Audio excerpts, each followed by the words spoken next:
ನಮಸ್ತೆ ಎಲ್ಲರಿಗೂ. Welcome to my channel Vedika Nayana conscious ice.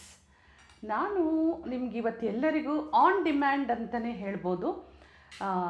ಎಲ್ಲರೂ ಕೂಡ ಸ್ವಲ್ಪ ನಮಗೆ ಅಫಿರ್ಮೇಷನ್ಸನ್ನು ಹೇಳ್ಕೊಡಿ, ಅಫಿರ್ಮೇಷನ್ಸ್ ಹೇಗೆ ಮಾಡೋದು ಅಂತ ಹೇಳಿ ಅಂತ ಹೇಳಿದ್ದಾರೆ. ಸೊ ನಾನು ಮುಂದೆ ಬರೋವಂಥ ವೀಡಿಯೋಗಳಲ್ಲಿ ಅಫಿರ್ಮೇಷನ್ಸ್ನ ಯಾವ್ಯಾವ ಅಫಿರ್ಮೇಷನ್ಸ್ ಯಾವುದ್ಯಾವುದಕ್ಕೆ ಸೂಟ್ ಆಗುತ್ತೆ ಅಂತ ಹೇಳಿ ತೊಗೊಂಡು ಬರ್ತಾಯಿದ್ದೀನಿ. ಅಂದರೆ ಮೋರ್ ಆ್ಯಂಡ್ ಮೋರ್ ಡೀಟೇಲ್ಡಾಗಿ ತೊಗೊಂಡು ಬರ್ತಾಯಿದ್ದೀನಿ. ಆದರೆ ಸುಮಾರು ಜನ ಕೇಳ್ತಾಯಿದ್ರು, ಈ ಒಂದು 888 ನಾವು 8 ವಿಷಸ್ನ ಮಾಡ್ಕೊಳ್ತಾ ಇದ್ದೀವಿ, ನಮಗೆ ಕೆಲವೊಂದು ಅಫಿರ್ಮೇಷನ್ಸ್ನ ಹೇಳ್ಕೊಡಿ ಅಂತ ಹೇಳಿ.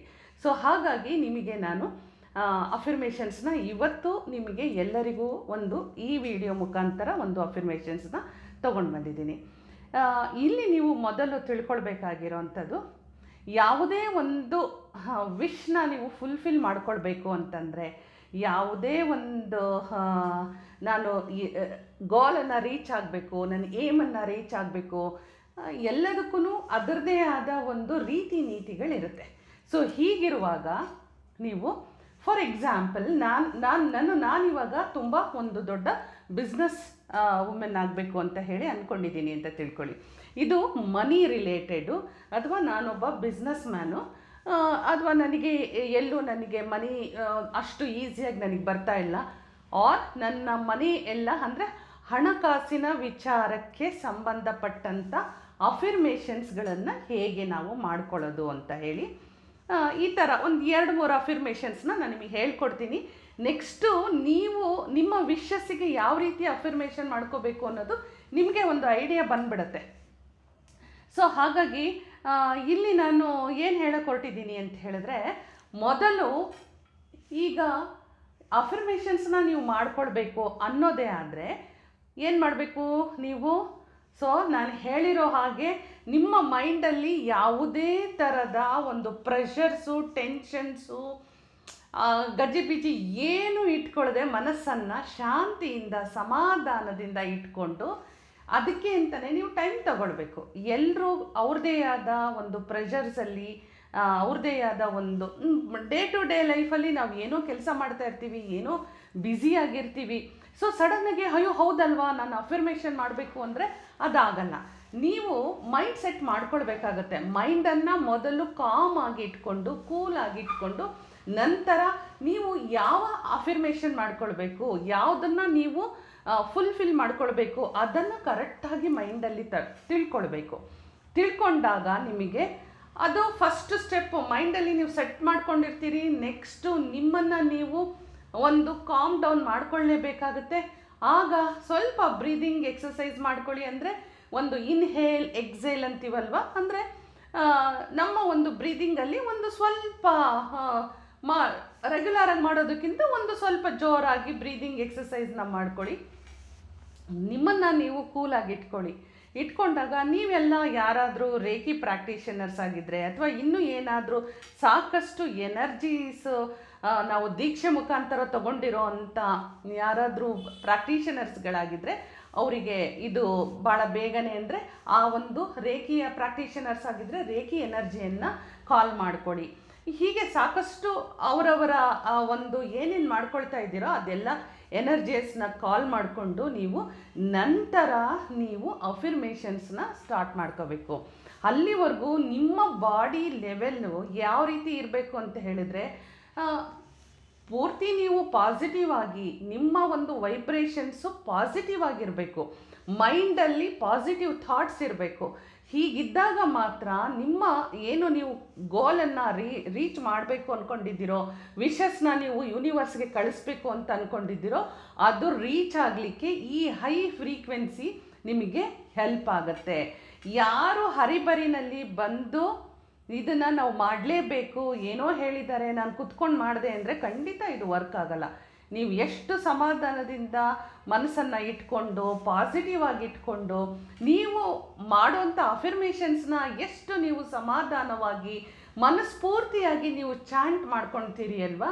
ನೋಡಿ, ಯಾವುದೇ ಒಂದು ಮಂತ್ರಗಳಿರ್ಬೋದು, ಜಪ ತಪ ನಾವು ಮಾಡುವಾಗ, ಶ್ಲೋಕಗಳನ್ನು ಜಪ ತಪ ನಾವು ಮಾಡುವಾಗ ಪ್ರತಿಯೊಂದು ಮಂತ್ರ ಉಚ್ಚಾರಣೆಯಿಂದ ಇರೋದು, ಶ್ಲೋಕಗಳನ್ನು ನಾವು ಹೇಳ್ಕೊಳ್ಳೋ ಅಂಥದ್ದು ಪ್ರತಿಯೊಂದು ನಮ್ಮ ದೇಹ ಮನಸ್ಸಿನ ಮೇಲೆ ಅದು ಪರಿಣಾಮ ಖಂಡಿತ ಬಿದ್ದಾಗ ಮಾತ್ರ ನಮ್ಮ ಆತ್ಮ ಶುದ್ಧಿ ಆಗಲಿಕ್ಕೆ ಅಥವಾ ನಮ್ಮ ಆತ್ಮದಲ್ಲಿ ಒಂದು ಪವರನ್ನು ನಾವು ಇಟ್ಕೊಳ್ಳಿಕ್ಕೆ ಸಾಧ್ಯ ಆಗುತ್ತೆ. ನಮ್ಮ ಮನಸ್ಸಿನಲ್ಲಿ ಒಂದು ಶಕ್ತಿಯನ್ನು ತಗೊಳ್ಳಿಕ್ಕೆ ಸಾಧ್ಯ ಆಗುತ್ತೆ.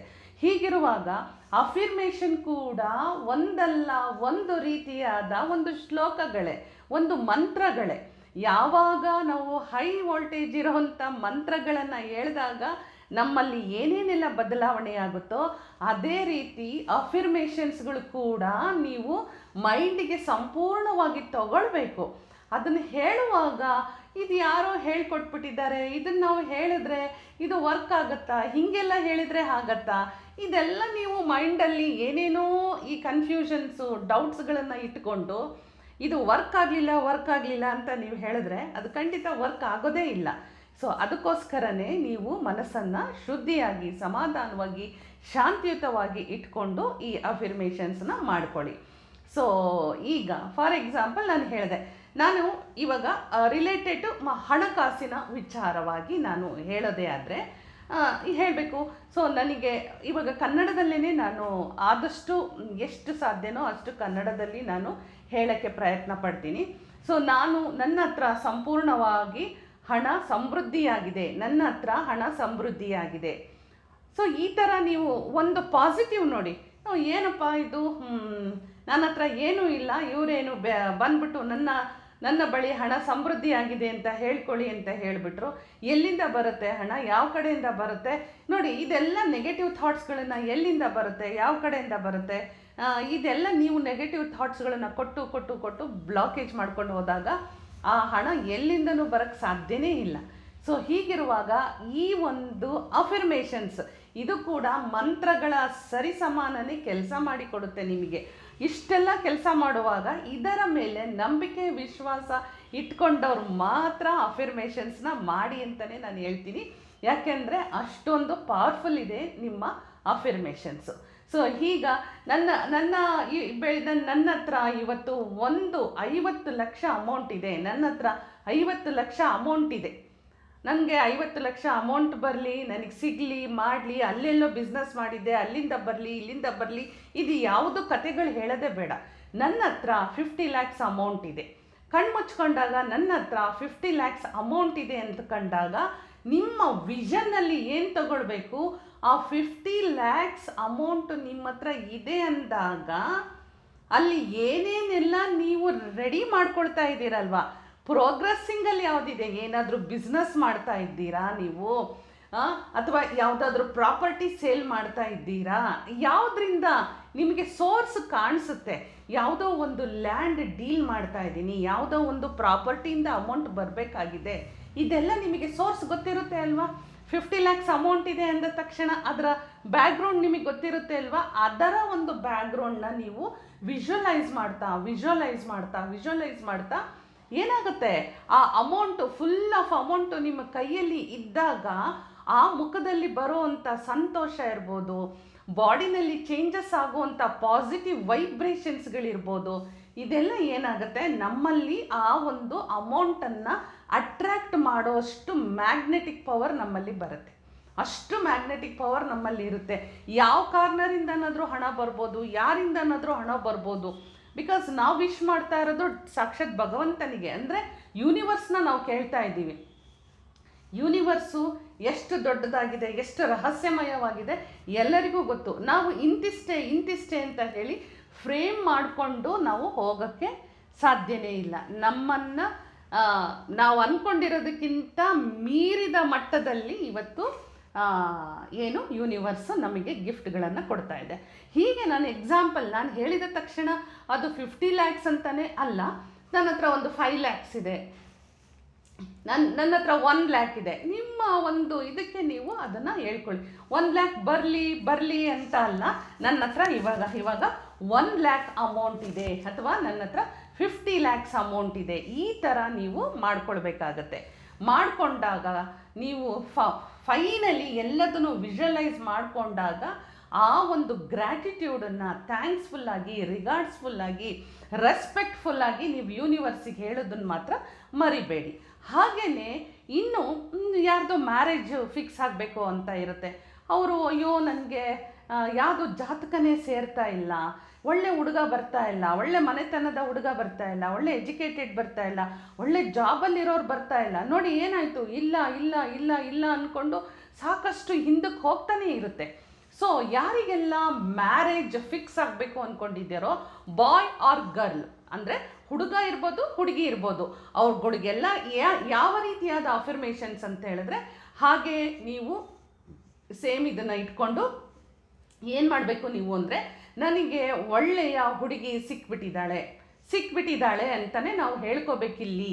ಒಳ್ಳೆ ಹುಡುಗಿ ಸಿಕ್ಕಿದ್ದಾಳೆ, ನೋಡಲಿಕ್ಕೆ ತುಂಬ ಚೆನ್ನಾಗಿದ್ದಾಳೆ, ಆರೋಗ್ಯವಾಗಿದ್ದಾಳೆ, ಸೊ ಒಳ್ಳೆ ಎಜುಕೇಟೆಡ್ ಆಗಿದ್ದಾಳೆ, ಒಂದು ಒಳ್ಳೆ ಕಂಪ್ನಿಯಲ್ಲಿ ಕೆಲಸ ಮಾಡ್ತಾ ಇದ್ದಾಳೆ, ಗೌರ್ಮೆಂಟ್ ಜಾಬಲ್ಲಿ ಕೆಲಸ ಮಾಡ್ತಾ ಇದ್ದಾಳೆ, ಫ್ಯಾಮಿಲಿ ಬ್ಯಾಕ್ಗ್ರೌಂಡ್ ತುಂಬ ಚೆನ್ನಾಗಿದೆ, ಒಳ್ಳೆ ನೇಚರು, ಒಳ್ಳೆ ಕ್ಯಾರೆಕ್ಟರು, ಒಳ್ಳೆ ಬಿಹೇವಿಯರು, ಒಳ್ಳೆ ಆ್ಯಟಿಟ್ಯೂಡ್ ಇರೋವಂಥ ಒಂದು ಹುಡುಗಿ ನನಗೆ ಸಿಕ್ಕಿದ್ದಾಳೆ, ನಮ್ಮ ಮದುವೆ ಈಗ ಈ ಥರ ಫಿಕ್ಸ್ ಆಗಿದೆ, ಈ ಚೋಲ್ಟ್ರಿನಲ್ಲಿ ನಡೀತಾ ಇದೆ, ಎಲ್ಲದೂ ಒಂದು ಮದುವೆಗೆ ಏನೇನು ಬೇಕು, ಅವರು ನಿಮ್ಮ ಮನೆಗೆ ಬಂದಿದ್ದು, ನೀವು ಅವ್ರ ಮನೆಗೆ ಹೋಗಿದ್ದು, ಮಾತುಕತೆಗಳಾಗಿದ್ದು, ವೆಡ್ಡಿಂಗ್ ಕಾರ್ಡ್ ಪ್ರಿಂಟ್ ಆಗಿದ್ದು, ಎಲ್ಲಿವರೆಗೂ ಮೆಹಂದಿ ಹಾಕಿದ್ದು, ಅರಿಶಿಣ ಹಚ್ಕೊಂಡಿದ್ದು, ಎಲ್ಲದನ್ನು ನೀವು ವಿಜುವಲೈಸ್ ಮಾಡಿ ಮಾಡಿ ಮಾಡಿ ಮಾಡಿ ಫೈನಲಿ ನೀವು ಅವರಿಗೆ ಮಂಗಳಸೂತ್ರವನ್ನು ಕಟ್ಟಿದವರೆಗೂ ಎಲ್ಲರೂ ಊಟ ಮಾಡಿಕೊಂಡು ತುಂಬ ಸಂತೋಷವಾಗಿ ಹೋಗ್ತಾ ಇರೋವಂಥ ಸೀನ್ ಎಲ್ಲದೂ ನೀವು ವಿಜುವಲೈಸ್ ಮಾಡ್ಕೊಂಡೇ ನೀವು ವಿಶ್ ಮಾಡ್ಕೋಬೇಕಾಗಿರೋದು.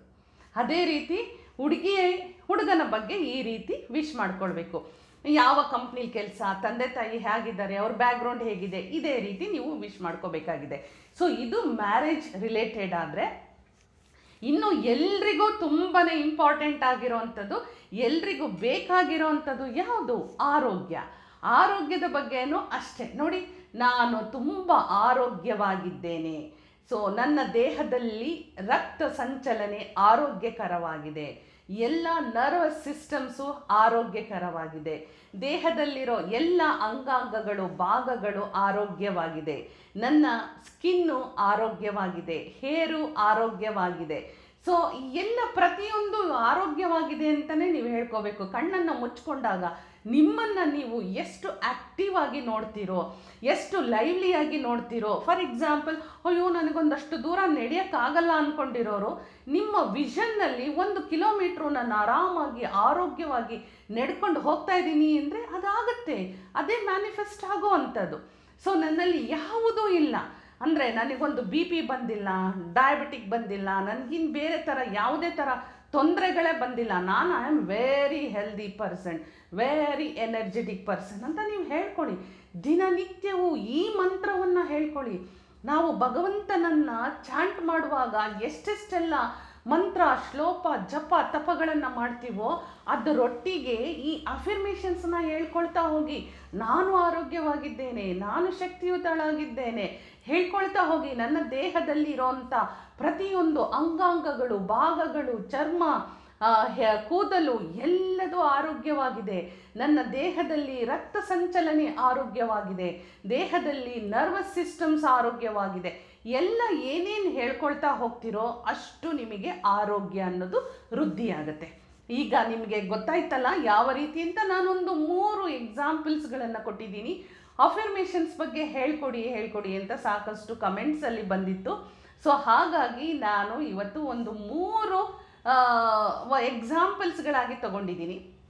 ಮುಂದೆ ಬರುವಂಥ ವಿಡಿಯೋಗಳಲ್ಲಿ ಸಾಕಷ್ಟು ನಾನು ಸ್ಟೆಪ್ ಬೈ ಸ್ಟೆಪ್ಪು ಯಾವ ರೀತಿ ಅಂತ ಹೇಳಿ ನಾನು ಆನ್ ಡಿಮ್ಯಾಂಡ್ ಎಷ್ಟು ಕಮೆಂಟ್ಸ್ಗಳು ಜಾಸ್ತಿ ಬರುತ್ತೋ ಅವರ ಎಕ್ಸ್ಪೆಕ್ಟೇಷನ್ಸ್ ಏನಿದೆ, ಡಿಮ್ಯಾಂಡ್ಸ್ ಏನಿದೆ, ಅದ್ರ ಮೇಲೆ ಯಾವ ರೀತಿ ಅಫರ್ಮೇಷನ್ಸ್ ತೊಗೊಂಡು ಬರೋದು ಅಂತ ಹೇಳಿ ನೋಡ್ತೀನಿ. ಸೊ ಈಗ ಕೆಲವೊಂದು ಎಕ್ಸಾಂಪಲ್ಸ್ಗಳಾಗಿ, ಸೊ ಒಂದು ಮನಿ ರಿಲೇಟೆಡು, ಹಾಗೆ ಹೆಲ್ತ್ ರಿಲೇಟೆಡು. ಇದು ಒಂದು ಚಿಕ್ಕ ನೋಡಿ, ಅಫರ್ಮೇಷನ್ಸ್ ಅಂದರೆ 10 ಮಾಡ್ಕೋಬೋದು, 15 ಅಫರ್ಮೇಷನ್ಸ್ ಮಾಡ್ಕೋಬೋದು. ಇದಕ್ಕೆ ಒಂದು 5 ಮಾಡ್ಕೊಂಡ್ರೆ ಸಾಕಾ, 3 ಮಾಡ್ಕೊಂಡ್ರೆ ಸಾಕಾ ಅಂತ ನೀವು ಕಂಜೂಸಿತನದಲ್ಲಿ ಮಾತ್ರ ಮಾಡೋಕ್ಕೆ ಹೋಗ್ಬಿಡಿ. ನಿಮ್ಮ ಮೈಂಡಿಗೆ ಕೊಡಿ, ಕೆಲಸ ಕೊಡಿ ಸ್ವಲ್ಪ. ನಿಮ್ಮನ್ನು ಯಾವ ರೀತಿ ನೋಡಿ, ಆರೋಗ್ಯ ಅಂದ ತಕ್ಷಣ ನಾವು ಏನು ಮಾಡ್ಕೊಳ್ತೀವಿ, ನಾನು ಆರೋಗ್ಯವಾಗಿದ್ದೀನಿ ಅಂತ ತಕ್ಷಣ ನಾವು ಚೆನ್ನಾಗಿ ಓಡಾಡ್ತಾ ಇರೋದು, ರೋಡಲ್ಲಿ ಆ್ಯಕ್ಟಿವ್ ಆಗಿರೋದು, 1 ಕಿಲೋಮೀಟ್ರ್ ವಾಕ್ ಮಾಡ್ತಾ ಇರೋವಂಥದ್ದು, ನಾನು ಊಟ ಮಾಡಿರೋ ಅಂಥದ್ದು, ಫುಲ್ ಡೈಜೆಸ್ಟಿವ್ ಸಿಸ್ಟಮ್ ನಂದು ಹೆಲ್ದಿ ಆಗಿರೋವಂಥದ್ದು, ಇದೆಲ್ಲದೂ ನೋಡ್ಕೊಳ್ಬೇಕು ನೀವು. ಬರೀ ಆರೋಗ್ಯ ಅಂದ ತಕ್ಷಣ ಆರೋಗ್ಯ ಅಂತಲೇ ಇಲ್ಲ. ಆಮೇಲೆ ನಾನು ಯಾವಾಗಲೂ ಪಾಸಿಟಿವ್ ಮೈಂಡ್ ಸೆಟ್ಟಲ್ಲಿದ್ದೀನಿ. ಇದು ತುಂಬ ಇಂಪಾರ್ಟೆಂಟ್, ಎಲ್ಲರಿಗೂ ಬೇಕಾಗಿರೋವಂಥದ್ದು ಪಾಸಿಟಿವ್ ಮೈಂಡ್ ಸೆಟ್. ಏನು ಅಂತ ಹೇಳಿದ್ರೆ, ಯಾರು ಪಾಸಿಟಿವ್ ಆಗಿರ್ತೀರೋ ಅವರಿಗೆ ಯಾವ ಕಾಯಿಲೆಗಳು ಬರಲ್ಲ ಅಂತಲೇ ಇದು ನನ್ನ ಒಂದು ಅನುಭವ, ನಾನು ಹೇಳಬೇಕು ಅಂತ ಹೇಳಿದರೆ. ಹೀಗೆ ಪಾಸಿಟಿವ್ ಮೈಂಡ್ ಸೆಟ್ ಅಂದ ತಕ್ಷಣ ಯಾರೋ ಏನೋ ಹೇಳಿದರು ಅದ್ರ ಬಗ್ಗೆನೇ ಯೋಚನೆ ಮಾಡ್ತಾ ಕೂರೋದು, ಅದ್ರ ಬಗ್ಗೆನೇ ರಾತ್ರಿ ಎಲ್ಲ ನಿದ್ದೆ ಹಾಳು ಮಾಡ್ಕೊಳ್ಳೋದು, ಇಲ್ಲದೆ ಇರೋದನ್ನು ಆಗಿದೆ ಅಂತ ಹೇಳಿ ಓವರ್ ಥಿಂಕ್ ಮಾಡ್ಕೊಳ್ಳೋವಂಥದ್ದು, ಅತಿಯಾದ ಆತಂಕ, ಅತಿಯಾದ ಭಯ, ಅತಿಯಾದ ಒಂದು ಏನಾಗುತ್ತೆ ಫಿಯರು, ಫೋಬಿಯಾ ಎಲ್ಲ ಕೊನೆಗೆ ಸೈಕಲಾಜಿಕಲ್ ಎಫೆಕ್ಟ್ಗಳಿಗೆ ಹೋಗ್ಬಿಡ್ತೀವಿ. ಸೊ ಇದು ಎಲ್ಲದನ್ನು ನಿಮ್ಮ ಮೈಂಡ್ ಕಂಟ್ರೋಲ್ ಯಾವುದಕ್ಕೆ ಕಂಟ್ರೋಲು? ಪಾಸಿಟಿವ್ ಆಗಲಿಕ್ಕೆ, ಸ್ಟ್ರಾಂಗ್ ಆಗಲಿಕ್ಕೆ, ಹೆಲ್ದಿ ಆಗಲಿಕ್ಕೆ ಕಂಟ್ರೋಲಿಗೆ ತಗೊಳ್ಳಿ. ಸೊ ನೋಡ್ಕೊಂಡು ಬರೋಣ ಅಲ್ಲ ಏನೇನು ಕೊಟ್ಟಿದ್ದೀನಿ ಅಂತ ಹೇಳಿ. ನಾನು ಕೊಟ್ಟಿರೋ ಒಂದು ಎಕ್ಸಾಂಪಲ್ಸ್ಗಳ ಜೊತೆಗೆ ನಿಮ್ಮ ಒಂದು ವೈಬ್ರೇಷನ್ಸ್, ನಿಮ್ಮ ಬಾಡಿ ವೈಬ್ರೇಷನ್ಸ್ ಏನು ಹೇಳುತ್ತೆ, ನಿಮ್ಮ ಮೈಂಡ್ ವೈಬ್ರೇಷನ್ಸ್ ಯಾವ ರೀತಿ ಇರುತ್ತೆ, ಅದರ ಮೇಲೆ ನೀವು ಸಾಕಷ್ಟು ಅಫರ್ಮೇಷನ್ಸ್ಗಳನ್ನು ನಿಮ್ಮದೇ ಆದ ಒಂದು ಎನರ್ಜಿನ ಫ್ಲೋ ಮಾಡಿ ಅಲ್ಲಿ ಹಾಕಿ ನನಗೆ ಇದು ಒಂದು ಹೇಳ್ಕೊಳ್ಬೇಕಾಗಿತ್ತು, ನಾನು ಈ ಥರನೂ ಹೇಳ್ಕೊಳ್ಬೇಕಾಗಿತ್ತು ಅಂತ ಯಾರೆಲ್ಲ ಅಂದ್ಕೊಂಡಿದ್ದೀರೋ, ನಾನು ಕೊಟ್ಟಿರೋವಂಥ ಅಫರ್ಮೇಷನ್ಸ್ ಜೊತೆಗೆ ನಿಮ್ಮ ಅಫರ್ಮೇಷನ್ಸ್ನು ಆ್ಯಡ್ ಮಾಡಿಕೊಂಡು ನೀವು ಅಫರ್ಮೇಷನ್ಸ್ನ ಸ್ಟಾರ್ಟ್ ಮಾಡಿ. ಸೊ ಬನ್ನಿ ಹಾಗಾದರೆ ನೋಡೋಣ ಯಾವುದೆಲ್ಲ ಅಫರ್ಮೇಷನ್ಸು ಇದೆ ಅಂತ ಹೇಳಿ. ಸೊ ಬನ್ನಿ.